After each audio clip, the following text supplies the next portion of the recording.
formation, on l'a conçue avec un panel de professionnels reconnus dans le secteur, et notamment avec Galien Chanal-Ecquercy, qui aujourd'hui est producteur et qui est directeur du studio Design and Concept Art à Wellington, chez Weta Productions. Alors cette formation, elle est construite autour de 3 grands axes. Donc le premier bloc, c'est un bloc qui est consacré à la conception d'un projet audiovisuel ou cinéma et à sa pré-production.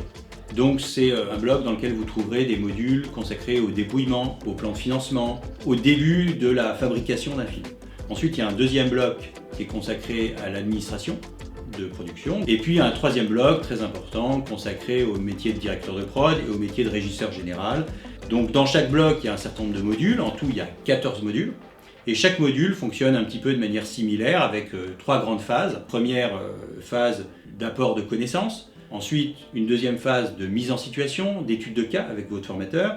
Et puis une troisième phase, pour finir, d'autonomie.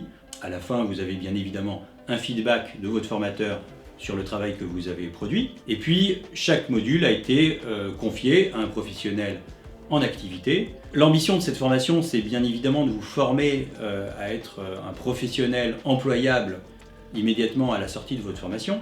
Et vous serez en mesure, lors de vos futurs entretiens d'embauche, de présenter l'ensemble des travaux que vous avez réalisés lors de votre formation, c'est-à-dire un devis, un plan de financement, un dépouillement, une note d'intention, enfin tout ce qu'on s'attend à voir figurer dans un dossier de production. Pour finir, on vous demande de soit réaliser un stage, soit déjà d'être inséré professionnellement et de produire un rapport de stage ou un rapport d'activité que vous présenterez lors d'un jury final de 45 minutes environ.